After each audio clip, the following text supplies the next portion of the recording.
इयत्ता 9वीच्या विद्यार्थी मित्रांनो, मी Shri T D Jadhav sir आज आपणास इतिहासातील चौथे प्रकरण आर्थिक विकास या प्रकरणातील पुढील मुद्द्यांची माहिती देणार आहे. बँकांचे राष्ट्रीयकरण. पंडित नेहरू आणि लालबहादूर शास्त्री या प्रधानमंत्र्यांच्या काळात भारतातील बँकिंग व्यवसाय खाजगी क्षेत्राच्या मक्तेदारीचा व्यवसाय होता. या बँका उद्योग समूहांचे प्रतिनिधित्व करत होत्या. या बँकांचे संचालक मंडळ उद्योगांचा विकास व नफा वाढवण्यासाठी कार्यरत होते. याला छेद देण्यासाठी सरकारने 1955 मध्ये इम्पिरियल बँकेचे राष्ट्रीयकरण केले आणि तिचे रूपांतर भारतीय स्टेट बँकेत झाले. या बँकेने अल्पावधीत आपल्या शाखा देशभर उघडून शासकीय विकासात महत्त्वाची भूमिका बजावण्यास सुरुवात केली. राष्ट्रीयकरणाची पार्श्वभूमी काय होती बघा. भारताने स्वातंत्र्योत्तर कालखंडात मिश्र अर्थव्यवस्था स्वीकारली होती. योजना राबवताना तूट निर्माण झाल्यास ती भरून काढण्यासाठी बँकांचे राष्ट्रीयकरण होणे गरजेचे होते. राष्ट्रीयकरण झाल्यावर या बँकांना मिळणारा नफा सरकारी खजिन्यात जमा होणार होता. याच्याच जोडीला लघु व मध्यम उद्योगांचे विकास धोरण राबवणे आवश्यक होते. लालबहादूर शास्त्रींनी अन्नधान्य टंचाई आणि दुष्काळावर मात करण्यासाठी हरित क्रांतीचा प्रयोग हाती घेतला होता. प्रधानमंत्री इंदिरा गांधी यांच्या कार्यकाळात काँग्रेस पक्षातील समाजवादी विचारांनी प्रेरित झालेल्या Congress forum for socialist action या गटाने व्यापारी बँकांचे राष्ट्रीयकरण करावे अशी मागणी केली. कम्युनिस्ट पक्षाचाही या निर्णयाला पाठिंबा होता. विद्यार्थी मित्रांनो, हा मुद्दा पाहत असताना आपण पाहिलं की बँकांचे राष्ट्रीयकरण प्रधानमंत्री इंदिरा गांधी यांनी 19 जुलै 1969 मध्ये 14 बँकांचे राष्ट्रीयकरण केले. यात Allahabad bank, bank of Baroda, bank of India, bank of Maharashtra, Canara bank, central bank of India, Dena bank, Indian bank, Indian overseas bank, Punjab national bank, syndicate bank, United bank of India, United commercial bank, UCO bank, union bank of India या 14 बँकांचा समावेश यामध्ये होता. 1980 मध्ये आणखी 6 बँकांचे राष्ट्रीयकरण करण्यात आले. यानंतर 20 कलमी कार्यक्रम जो आखला गेला त्याविषयी माहिती घेऊया. 1 जुलै 1975 रोजी प्रधानमंत्री इंदिरा गांधी यांनी 20 कलमी कार्यक्रमाची घोषणा केली आणि विकसित राष्ट्राच्या दिशेने वेगवान वाटचाल करण्याच्या प्रयत्नांचा संकल्प सोडला. या 20 कलमी कार्यक्रमातील महत्त्वाच्या तरतुदी याप्रमाणे आहेत. 1. शेती आणि शहरी भागातील कमाल जमीन धारणा, संपत्तीची समान वाटणी, शेतमजुरांना किमान वेतन, जलसंधारण योजनात वाढ करणे. 2. कामगारांचा उद्योग क्षेत्रात सहभाग, राष्ट्रीय प्रशिक्षण योजना आणि वेठबिगार मुक्ती करणे. 3. कर चुकवेगिरी, आर्थिक गुन्हे व तस्करी रोखणे. 4. जीवनावश्यक वस्तूंचे दरनियंत्रण करणे, रेशनिंग व्यवस्थेत सुधारणा करणे. 5. हातमाग क्षेत्र विकासाद्वारे उत्तम वस्त्रोद्योग निर्मिती, दुर्बल घटकांची कर्जमुक्ती, घर बांधणी, दळणवळण सुविधा, शाळांसाठी शैक्षणिक साहित्य उपलब्ध करून देणे. अशा पद्धतीची 20 कलमी कार्यक्रमातील या महत्त्वाच्या तरतुदी होत्या. यानंतरच्या काळामध्ये काही समस्या निर्माण झाल्या, त्यात कामगार समस्या. 11 जुलै 1851 रोजी मुंबईत पहिली कापड गिरणी कावसजी दावर यांनी सुरू केली. पुढे दादर, परळ, भायखळा, शिवडी, प्रभादेवी, वरळी इथं कापड गिरण्या सुरू झाल्या. हा भाग गिरणगाव म्हणून ओळखला जाऊ लागला.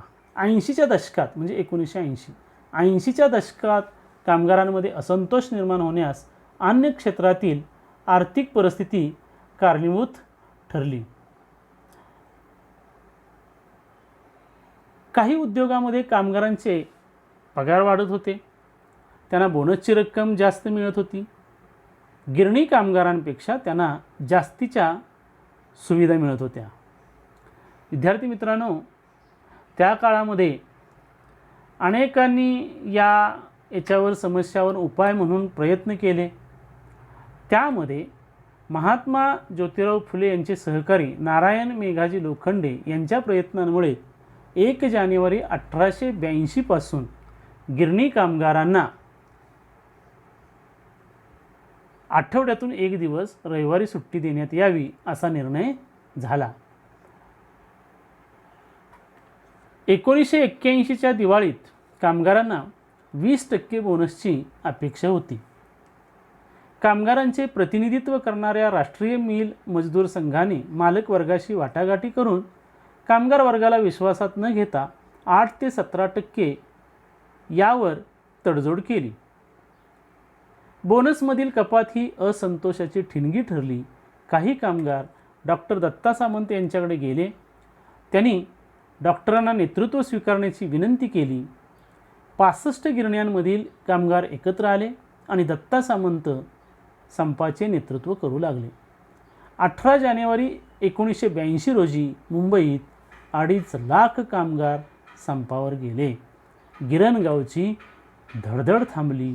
जणू मुंबईचे हृदयच बंद पडले. मुख्यमंत्री त्यावेळेला बॅरिस्टर रा अंतुले होते. त्यांनी ही समस्या सोडवण्यासाठी त्रिपक्षीय समिती नेमली. पुढे बाबासाहेब भोसले मुख्यमंत्री झाले.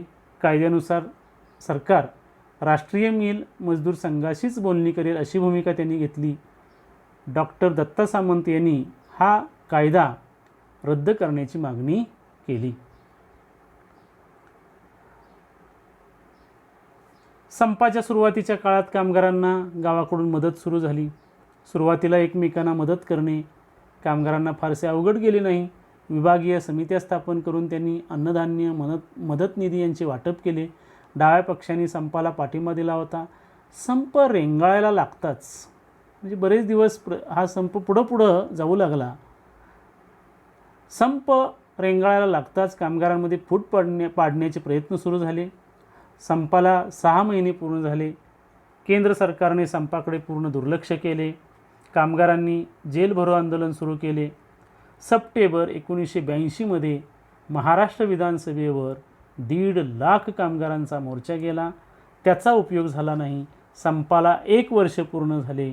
एवढा प्रदीर्घ काळ चाललेला हा पहिलाच संप होता.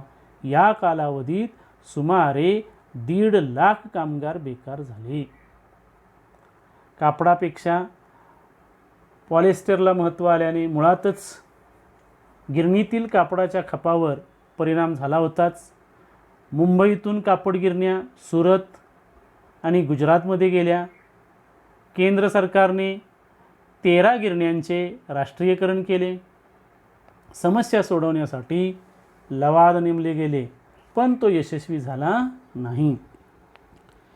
विद्यार्थी मित्रांनो, या गिरणी कामगारामध्ये तळागाळातले सामान्य लोक कामगार म्हणून काम करत होते.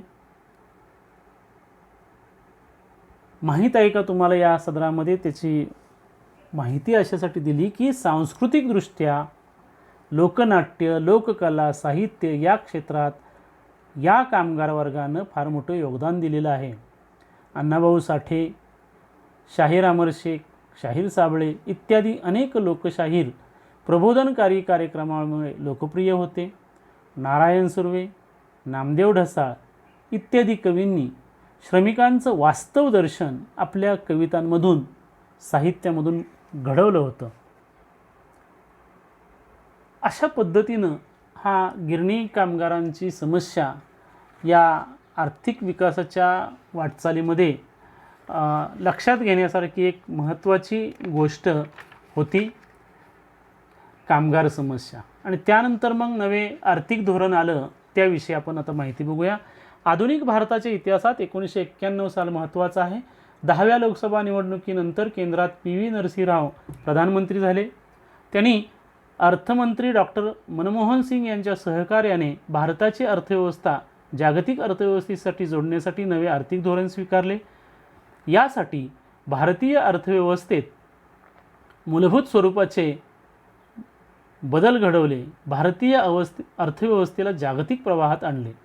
या काळात भारताची आर्थिक व्यवस्था बिकट झाली होती. पी.व्ही. नरसिंहराव यांच्या अगोदर चंद्रशेखर यांचे सरकार होते. या सरकारच्या काळात चलनवाढीचा दर 17% होता. आर्थिक वृद्धी दर 1.1% घटला होता. आयातीसाठी आठवडाभर पुरेल एवढेच परकीय चलन भारताकडे होते. परकीय कर्जाची परतफेड करणे आणि त्यावरील व्याज देणे कठीण झाले होते. मे 1991 मध्ये चंद्रशेखर यांच्या काळात सरकारने काही सोने विकून तर काही सोने गहाण टाकून परिस्थिती आटोक्यात आणण्याचा प्रयत्न केला होता. चंद्रशेखर यांच्या अगोदर विश्वनाथ प्रताप सिंग यांच्या सरकारने सगळ्या शेतकऱ्यांना सरसकट कर्जमाफी देऊन 10,000 कोटी रुपयांपेक्षा जास्त बोजा अर्थव्यवस्थेवर टाकला होता. केंद्र व राज्य सरकारांचे एकत्रित अंतर्गत कर्जाचे स्थूल राष्ट्रीय उत्पन्नाशी असलेले प्रमाण सुमारे 55% एवढे झाले. 1980-81 मध्ये परकीय कर्ज $2,350 कोटी होते. ते 1990-91 मध्ये $8,380 कोटी पर्यंत वाढले. 10 वर्षाच्या काळात एवढं कर्ज वाढलं. यावेळेस भारताचा परकीय चलनसाठा फक्त $100 कोटी होता. याला इराकने कुवेतवर आक्रमण करून तेलाच्या वाढलेल्या किमतीची पार्श्वभूमी होती. भारताला परकीय कर्ज उभारणे अवघड झाले. अनिवासी भारतीयांनी आपल्या परकीय चलनातील ठेवी काढून घेण्यास सुरुवात केली. यावर उपाययोजना केल्या पाहिजेत. मग या परिस्थितीतून मार्ग काढण्यासाठी पी.व्ही. नरसिंहराव यांनी डॉक्टर मनमोहन सिंग यांना अर्थमंत्री नेमले. डॉक्टर मनमोहन सिंग यांनी दोषदुरुस्ती उपाययोजना करेक्टिव्ह मेजर्स केल्या. परिस्थिती बदलण्यास सुरुवात झाली. त्यांनी परकीय गुंतवणुकीवरचे निर्बंध उठवले. मर्यादित क्षेत्रातील परवाना पद्धती 18 उद्योगांपुरती मर्यादित केली. सार्वजनिक उद्योगांमधील वाढता तोटा व कार्यक्षमता लक्षात घेऊन सार्वजनिक क्षेत्रे खाजगी उद्योगाकरता खुली केली. शेअर बाजारावर नियंत्रण आणण्यासाठी 1992 मध्ये सेबीची securities and exchange board of India स्थापना केली. नॅशनल स्टॉक एक्सचेंजचे संगणकीकरण करण्यात आले. मंदीचे सावट दूर करण्यास प्राधान्य दिले. डॉक्टर मनमोहन सिंग यांच्या पहिल्या अर्थमंत्रीपदाच्या कारकिर्दीत भारतातील परकीय गुंतवणूक वाढली. भारताने बँक ऑफ इंग्लंडमध्ये गहाण ठेवलेले सोने परत भारतात आणले. देशातील भांडवलदार वर्ग व मध्यम वर्गाचा पाठिंबा सरकारला मिळाला. सरकारने दूरसंचार क्षेत्र खुले केल्यामुळे मोबाईल फोन सेवा देशभर सुरू झाली. डॉक्टर मनमोहन सिंग यांनी जागतिक व्यापार संघटनेच्या करारावर सही करून खाजगीकरण, उदारीकरण, जागतिकीकरण यास सुरुवात केली. यानंतरचा पुढचा टप्पा म्हणजे वर्ल्ड ट्रेड ऑर्गनायझेशन, जागतिक व्यापार संघटना. भारताने 1995 मध्ये वर्ल्ड ट्रेड ऑर्गनायझेशनचे WTO सदस्यत्व स्वीकारले.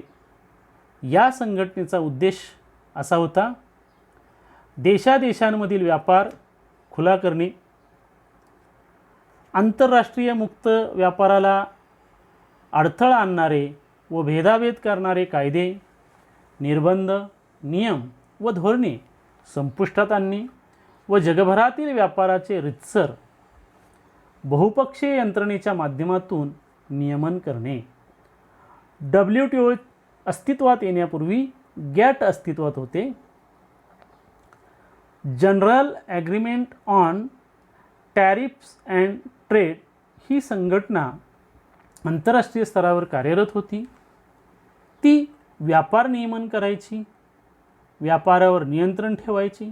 भारतात WTO संदर्भात परस्पर विरोधी टोकांची मते होती. असे असूनही WTOचे सदस्यत्व स्वीकारण्याचा निर्णय घेतला.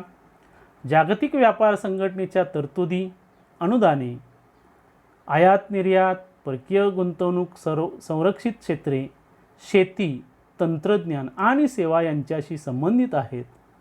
भारत सदस्य झाल्यापासून वीज, पाणी, वाहतूक, शिक्षण आणि आरोग्य या क्षेत्रांचे झपाट्याने व्यापारीकरण झाले.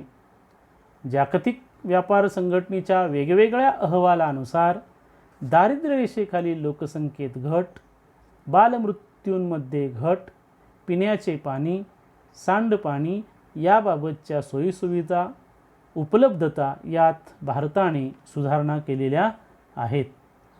जागतिक व्यापार संघटनेच्या मार्गावर भारताने पुढे दक्षिण आशियाई प्राधान्य व्यापार करार, South Asia preferential trade agreement SAPTA हा करार केला. भारताने सार्क देशांकरता विविध वस्तूंच्या आयातींवरील निर्बंध उठवले, आयात शुल्कात सवलत दिली, भारतीय विमा क्षेत्र खाजगी व परकीय गुंतवणुकीला खुले केले. अशा पद्धतीनं स्वातंत्र्यानंतर भारताची आर्थिक वाटचाल ही